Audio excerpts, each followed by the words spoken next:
Good morning, Brew Daily Show. I'm Neal Fryman. And I'm Toby Howell. On today's pod, a blockbuster new study exposes how elite colleges favor the wealthiest kids in their admissions policies, and Spotify just did something it hasn't done in 12 years. Then Worldcoin, Sam Altman's dystopian eyeball scanning crypto startup, is officially open for business. Plus, the Saudi League is at it again, this time bidding an absurd amount of money to try and land French soccer star Kylian Mbappe.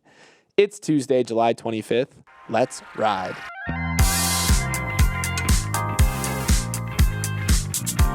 All right, Neal. So I was talking to my mom yesterday, and she was telling me how she's perfected the art of referring people to the podcast. So obviously she likes to spread the good word, but a lot of people just kind of smile and nod and say, oh, that's nice, your son does a podcast.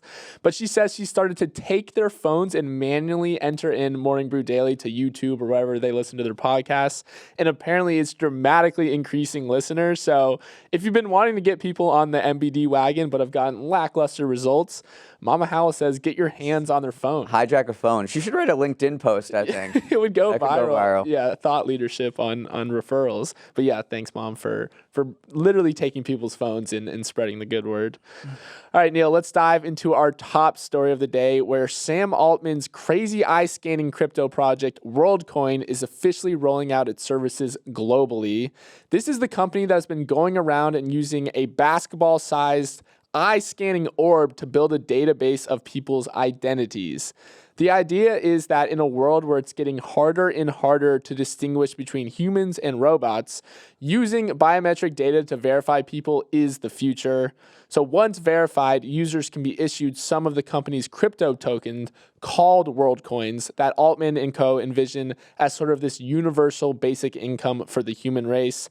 Neal, there are so many buzzwords here and so many potential ways for it to turn into a dystopian nightmare. But remember, Worldcoin has actually landed $250 million in funding from the likes of A16Z and others.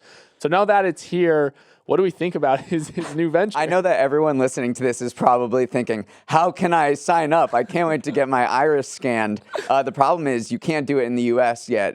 There's no regulatory approval here in the U.S., but I think in a bunch of other countries, 95% of the world's population, you can literally download their wallet on your phone and then head to an iris scanning orb, which I don't know where these are. These going to be like in the middle of malls? No, the way that they've been doing it is hiring people to go around and like infiltrate communities and hold the orb and like convince people to do it. Yeah, it's very dystopian. Like the orbs themselves, anytime you have to look into an orb, you're gonna get like Have you looked into an orb? No, dystopian nightmare fuel. It's like brings up Hal from what is that from Space Odyssey? Yeah. But yeah, I also just think it's super ironic because obviously Sam Altman is leading OpenAI, which has kind of kicked off the AI era.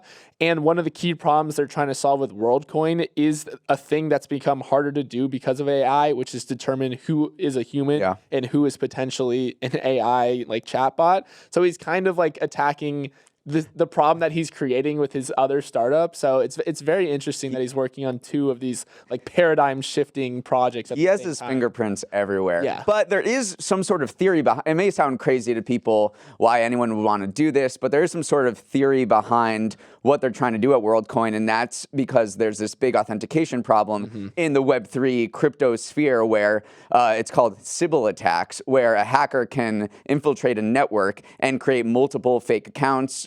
You're not actually a person, and then take over a particular thing and scam everyone. Right. So that is kind of the problem they're trying to solve. I don't know whether it makes sense to collect a bunch of iris scans, but they do. Some crypto experts look at this and say, you know what? I guess this is one possible solution to protect this major problem that we have with these decentralized applications. Right. And so a lot of people have been saying Worldcoin's not innovating on the token side. Like the crypto token they're issuing doesn't differ from any of the other tokens like Bitcoin or Ethereum out there. They're innovating on the authentication side, which is tying your identity to your eyeball.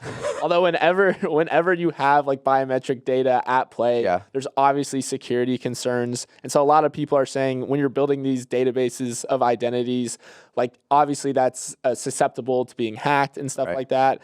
But then Worldcoin says we delete the data, like we delete your picture as soon as we scan your eyeball. all that's on file is just like your iris hash, which is a set of numbers that are associated with you. So they're saying like it's going to be secure, like no one's going to be able to, I don't know, hack into the orb and steal your identity. Yeah, but again, it just makes people nervous. Because, hardware, as the Ethereum co-founder Vitalik Buterin wrote this blog post this week criticizing Worldcoin with a few points. And one of them was saying, look, any piece of hardware always has a backdoor. No matter what you build, no matter how secure it is, there's always a backdoor that you can infiltrate. And it appears, Worldcoin has been signing up people in developing lower income countries for years now. And there was this massive investigation by MIT Tech Review, which exposed that they used deceptive marketing practice, collected more personal data than they acknowledged, and they didn't obtain consent, maybe violating privacy laws like GDPR. Right. So this is going to be an uphill battle for Sam Altman to begin with for a long time. Yeah. Are you getting your eyeball scanned? I don't know. I'm not actually that scared that someone's going to like steal my Irish hash data, but it just doesn't seem like something necessary to do, because my big thing is, in order for WorldCoin to have any value, people have to start trading like the token and agree that the token has value in itself. So that's always the big hurdle with these cryptocurrencies, where you're trying to create value out of thin air, and you kind of need everyone to agree that a WorldCoin has a value in order for it to have any value. Right. So that would be my hang up. But so far, they say they've collected 2 million users. The goal is to get 2 billion users signed up to the platform by the end of 2023. So we'll see.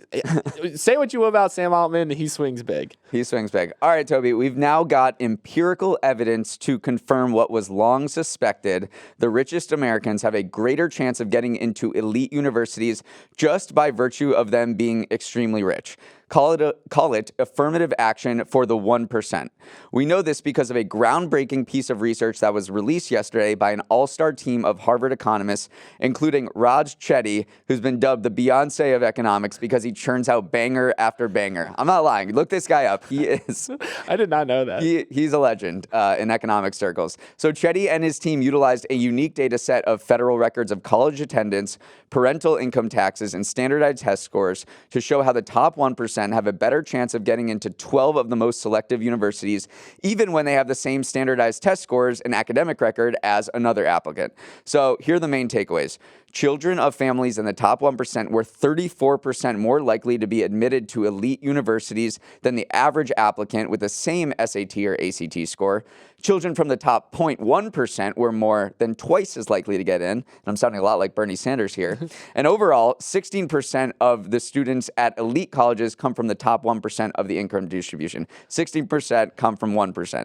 By the way, the college we're talking about are the kind that you have to found and sell a company in high school to get into in the first place. 8 Ivies plus Stanford, Duke, MIT, and the University of Chicago. Yeah, this study was, a lot of people were just saying it was groundbreaking because they finally got to peek behind the curtain of the admissions data of these elite institutions. And yeah, what they found is something that everyone kind of knows deep down. Like, obviously, to get into the elite schools, it helps to be in the 1% income bracket, but just to see how stark the numbers were and how much the curve accelerated the higher you got up the income bracket was crazy. I also think that the athlete numbers were extremely interesting because 1 in 8 elite college attendees were from the top 1% were recruited athletes, compared to just 1 in 20 admittance from the bottom 60% of family incomes. And so basically what that's saying is rich families have the ability to put their kids into youth sports. Youth sports cost a lot of money. And if you excel at sports, you have a much better chance of getting admitted to these elite institutions. Right. And so, yeah, I totally saw it. Like, I attended a school, I was an athlete, and you look around at some of the athletes and you're like, man, I don't know if you would have gotten in here without they wouldn't. Your athletic background. The researchers did identify 3 sort of systemic things that allowed the top 1% to get in at a higher rate than everyone else. One of them is legacy admissions. They said that was the biggest by far, which we know some colleges are phasing out, like Wesleyan last year, but the majority still have. Then there was this private school angle where these guidance counselors at places like Andover have just a really good relationship with the most elite schools, and they're writing, the best cover letters for you. There's a tight relationship. So if you go to a private school rather than a public school, that's a huge leg up to get to these elite universities. And then the last thing is this recruitment of athletes, which gives them a much higher chance of getting in with the same test scores. Yeah. So what are the solutions here? I mean, Get rid of legacies, get rid of recruitment of college athletics, and also this was interesting to me, put less emphasis on the resume fluffer stuff like volunteering or being a National Honor Society, because that is kind of what gives the wealthiest top 1% a leg up. Then people who are just like, well, I'm, of a middle class background and I just like crank through test scores. Like I'm so good at academics. Yeah. But I don't have all of this, president of whatever. Right. And that is more heavily weighted at these elite universities. Yeah, that's my big takeaway is that the middle class is kind of like the missing middle in this case, because people who went to a good public school but don't have the opportunity to do these like crazy extracurriculars, they were less likely to be admitted than the richest or even some of the poorest students with the same test scores. So there's this graph that's going around that shows the admittance, the average, the average admittance rate for people by income with the same test scores, and you see like a bump on the lowest incomes, a dip on the middle incomes, and then this huge spike in the highest incomes. And so that was everyone's big takeaway from this study. It's like, dang, it's like really hard to be just a middle class person at a public university. They get gypped the most. Yeah. All right, let's head to Israel, which is in chaos right now as mass protests swell and major businesses are striking and threaten to shut down large swaths of the economy. Here's what's going on in a nutshell. Yesterday, lawmakers approved part of a judicial reform plan that Prime Minister Bibi Netanyahu, far-right government, says is important to rein in what it considers a judiciary that oversteps its authority. But opponents, which include the powerful tech industry, major CEOs, economists and central bankers, military leaders, and intellectuals like Yuval Noah Harari, he always comes up, warn that these changes would dismantle the only checks and balances Israel has left and would send Israel on the path to dictatorship. Since January, when this plan was announced, they've staged mass protests to try and put a stop to this plan. But Bibi and his religious/nationalist coalition went ahead with it anyway. Now, who knows what could happen, but it won't be good. Former Prime Minister Ehud Olmert said in a TV interview, I quote, "We are going into civil war." And a group of 150 of the country's largest companies, including banks, shopping centers, gas stations, went on strike ahead of the vote.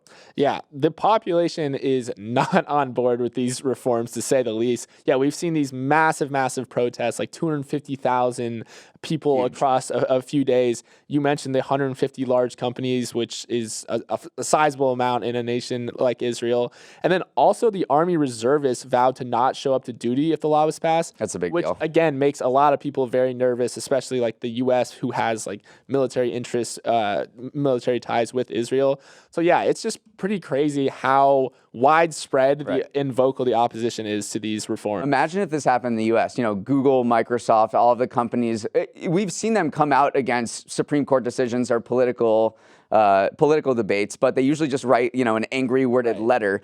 These people are like the biggest tech companies, and you've heard of them. This is Wix, this is Monday.com, this is Lemonade, the insurance company. They're giving their employees off of work so they can go protest. Yeah. Because the problem is, if you don't have checks and balances anymore, then you don't create a structure, a regulatory structure that people feel, that foreign investors feel confident in investing in. Yeah. So that's their worry, is that, foreign investment, which is really a key part of the Israel startup ecosystem, because they don't have super rich, wealthy investors. I mean, they have some, but nothing like Silicon Valley. So they need Silicon Valley to come invest in their companies. And if they're like, well, Israel's on this path to dictatorship and we have a judiciary that could step in whenever they want and kind of overturn laws, then we're going to see investment dry up. So you're seeing 70% of startups in Israel saying that they're going to move their operations, at least some of them, abroad because of the uncertain regulatory situation there. Yeah, it's brutal because Israel is a startup nation. It has the highest number of startups per capita. So whenever you have the startup founders saying, listen, we're just going to peace out if this passes, that's a sign of concern. All right, Neal, before we jump into our next story, we're going to take a quick break. All right, Neal, we are back with another edition of Toby's Trends, where I, a young and vigorous Gen Zer, educate you, a cultured and discerning millennial, about a trend I've had my eye on recently. But honestly, today's trend actually comes from the Y2K era, so you might actually have a better grasp on it than me. And that's because today's trend is all about Neopets, which is relaunching this week after a years-long period where it was kind of on life support. Remember, Neopets were all the rage in the mid-2000s. Users peaked at 25 million in 2005 as everyone wanted to take care of their little virtual pets. But eventually the shine started to fade off, user numbers started dropping, and Adobe Flash was discontinued, which led to the near death of the Neopet community.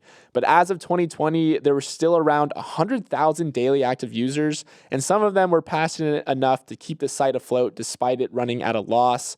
Recently, new leadership team has stepped in. They've raised $4 million in funding earlier this year, and now they're ready to re-roll out Neopets to the world with a new site and mobile game.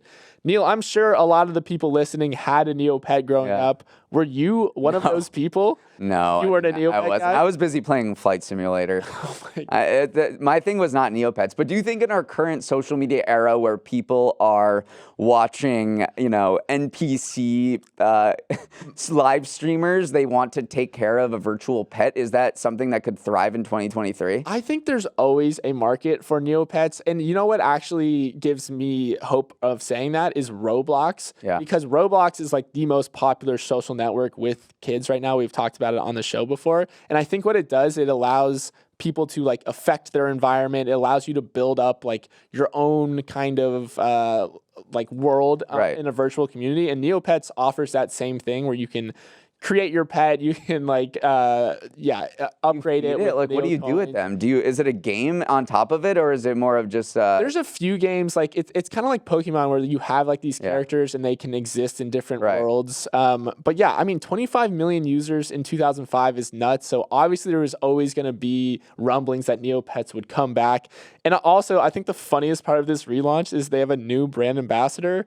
And it's John Legend, of course, of all people, where I think they're just like going down like, what's the most famous person we can get that doesn't cost the most money? And I think John Legend was right low in that sweet spot. Again, it's Neopets. Like they only have a certain amount of cash on hand, but yeah, Neopets are back, baby. Neopets are back. All right, moving on. Did you know, Toby, that Spotify hasn't raised the price of its premium plan in the U.S. in 12 years?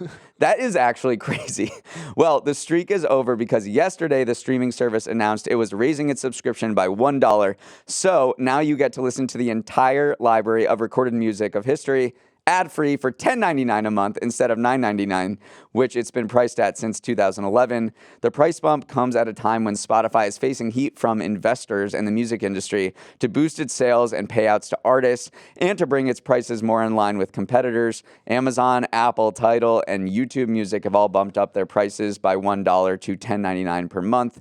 I think it's so funny because Spotify said in their announcement that the market landscape has continued to evolve. And what I think that's code for is that literally every single other music streaming service bumped their prices $1. It's amazing how in line all the prices are across the... They're all $10.99. Every single one is $10.99. Obviously, there's difference with like family plans and some student plans, but I just think it's very funny that everybody went from $9.99 to $10.99, and now Spotify's like finally falling in line. This is a brutal business. It is really low margin. I can't imagine that you can become a really big profit driver doing music streaming because the more you grow, the more you're paying out per stream, right? Yeah, it is brutal. And yeah, Spotify has never made an annual profit. I did not know that. Yeah, that's insane. Entire existence as a company.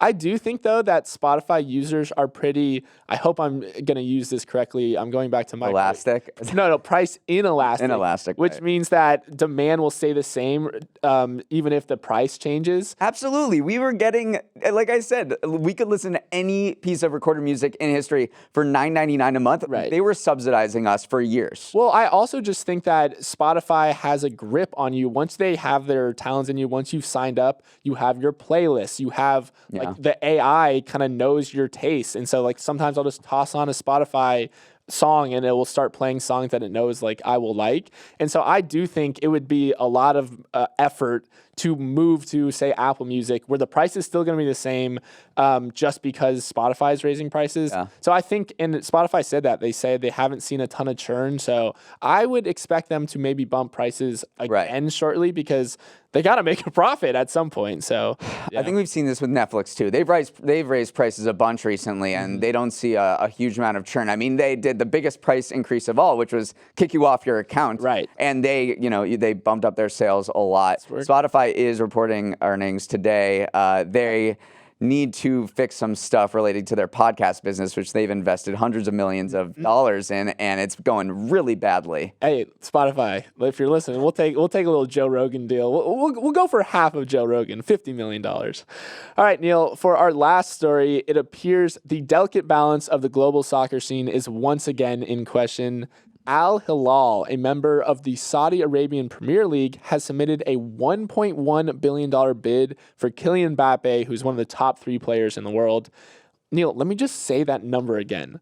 $1.1 billion for one player for 1 year. Okay. Yes, the offer is just 1 year and includes a $332 million fee to his current club, PSG, and a 1 year $776 million salary for Mbappe himself. Just for context, Cristiano Ronaldo is currently making $214 million a year in the Saudi league.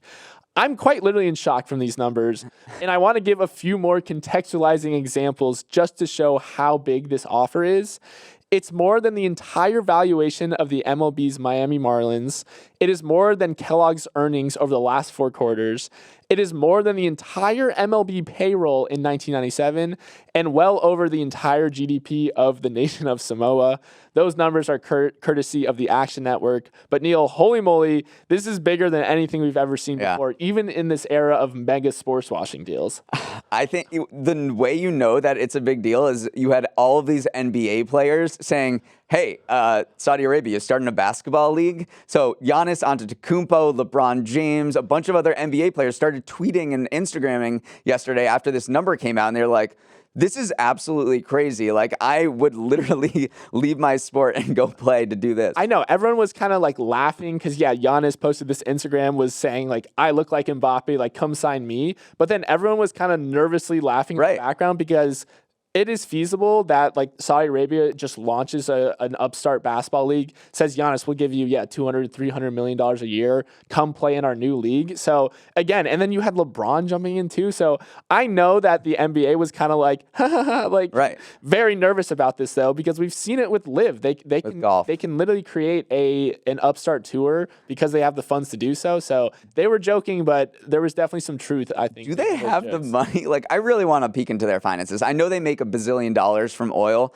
but to pay an athlete $1.1 billion for 1 year, it's crazy. It's true. That number is mind-boggling. He's got to take it, right? I mean, again, there's like the moral side of things, but if someone offers you $776 million for 1 year of your services, I don't know. And $24 per second. Yeah, it's crazy. Apparently, PSG, his current club, already accepted the bid because they're like, we'll take $330 million for him. So it's up to Mbappe if he actually does want to join. So would be a shocker if he doesn't. I know, seriously. All right, we have to wrap it up there. Hope everyone has a wonderful Tuesday. If you want to write in and let us know why you didn't get into your first choice college, our email is morningbrewdaily@morningbrew.com. Emily Milliron is our editor and producer. Samantha Velez and Raymond Liu are our associate producers. Uchenna Waogu is our technical director. Billy Menino is on audio. Hair and makeup had to take their Neopets to the vet.